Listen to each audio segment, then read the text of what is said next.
Now we are studying Chapter 1 Environment from Class 7 Geography.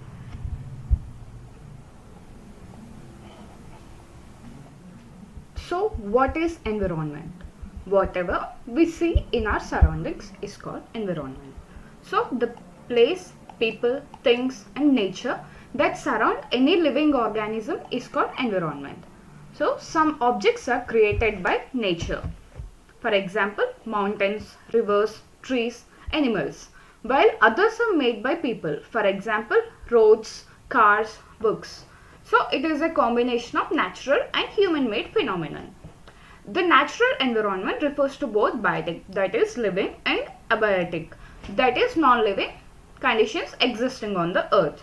Biotic, it is the world of living organisms. For example, plants and animals. Abiotic, it is a world of non-living elements. Example is land.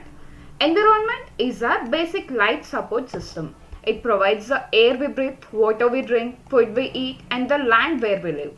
So the major components of environment include natural components like land, water, air, living things, and human-made components like buildings, parks, bridge, road, industries, etc. And humans like individuals, family, community, religion, politics, education. So now we are studying about natural environment. Land, water, air, plants and animals comprise the natural environment. So what is lithosphere? It is the solid crust or the hard top layer of the earth. It is made up of rocks and minerals and covered by thin layer of soil. It is an irregular surface with various landforms such as mountains, plateaus, plains, valleys, etc. Landforms are found over continents and also on the ocean floors. We can also find mountains in the ocean floors and we can see mid-oceanic ridges. And lithosphere is the domain that provides us forest, grass, lands for grazing, land for agriculture and human settlements. It is also a source of mineral wealth. So what is hydrosphere?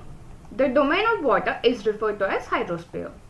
Even though the earth is covered by 3/4 of water, we suffer from scarcity of water because majority of the water is found in oceans, that is 97.5, and it is the salt water which is not used for drinking purposes.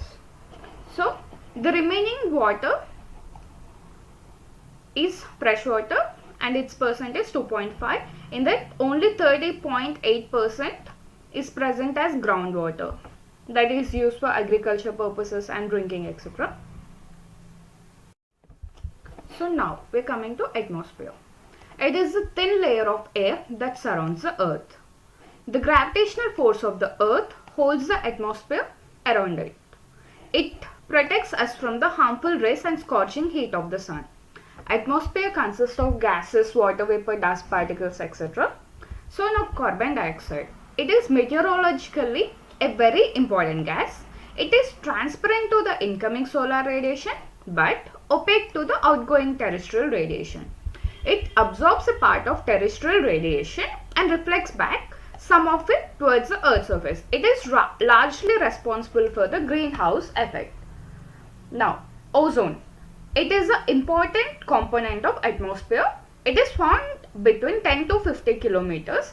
It acts as a filter, absorbs UV rays and prevents UV rays from reaching the surface of the earth.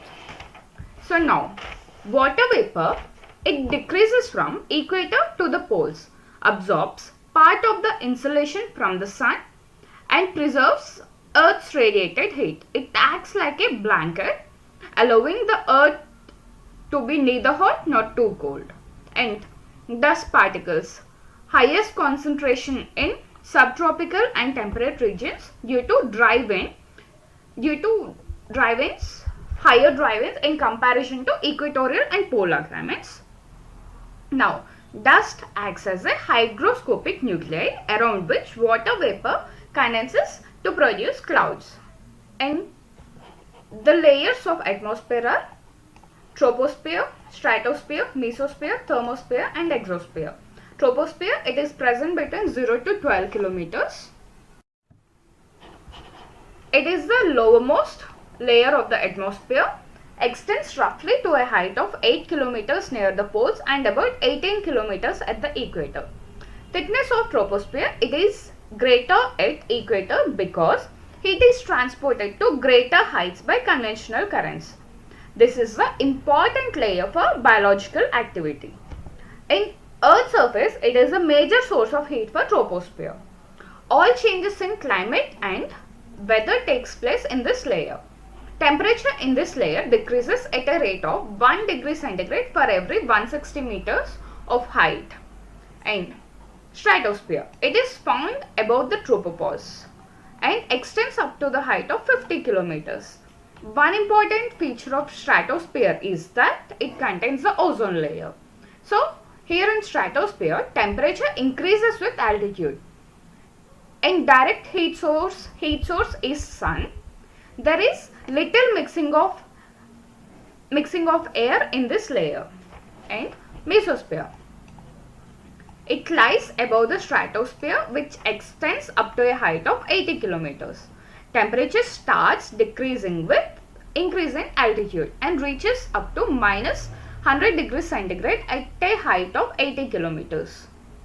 So in mesosphere, temperature decreases with altitude because few gas molecules are present in mesosphere to absorb sun's radiation, and meteors burn in mesosphere.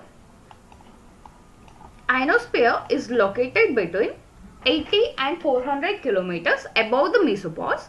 It contains electrically charged particles known as ions, and hence it is known as ionosphere. Radio waves transmitted from Earth are reflected back to Earth by this layer. And exosphere, it is the outermost layer of our atmosphere. So, biosphere. Plant and animal kingdom together make biosphere or the living world. Biosphere is the worldwide sum of all ecosystems. So, it is a term used to describe combination of every ecosystem on the planet. Our biosphere is the Earth. Biosphere includes all living beings and their relationships. So, biosphere is the portion of the Earth where life occurs, the portion of the land, water and air that hold life. These parts are known respectively as the lithosphere, hydrosphere and atmosphere. And it is absent at extremes of north and south poles, highest mountains and deepest oceans, since existing hostile conditions there that do not support life. And life is the characteristic feature of biosphere, right? And occasionally spores of fungi and bacteria do occur at great heights beyond 8,000 meters, but they are metabolically inactive and hence represent only dormant life. And it is defined as a zone where both living organisms and the products of their activities are found. So, it plays an important role to maintain the ecosystems, that is, the life of the organisms and their mutual interactions. And biosphere is very important to regulate the climate. There are many different ways that the biosphere, the plants, animals and other life on our planet affect climate.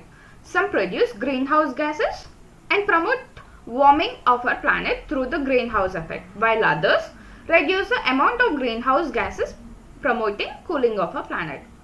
So those humans are the people who produce greenhouse gases, and plants, they reduce the amount of greenhouse gases. So it is a balance between two. So it is a system formed by interaction of all living organisms with each other and with the physical and chemical factors of the environment like nitrogen cycle, carbon cycle, etc., in which they live, and all linked by transfer of energy and material.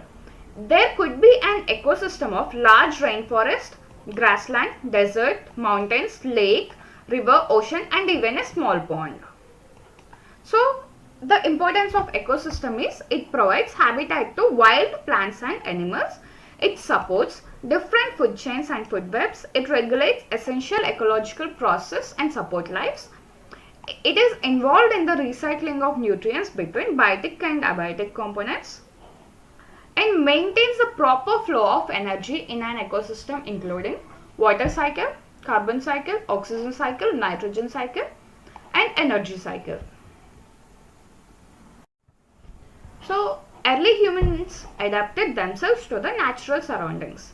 They led a simple life and fulfilled their requirements from the nature around them.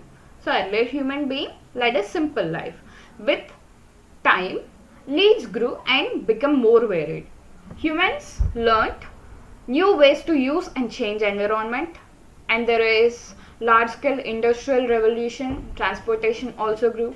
So, a perfect balance is necessary between the natural and human environment. Humans must learn to live and use their environment in a harmonious way.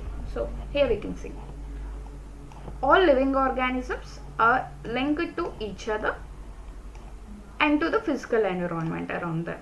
So, this is called an ecosystem. Thank you.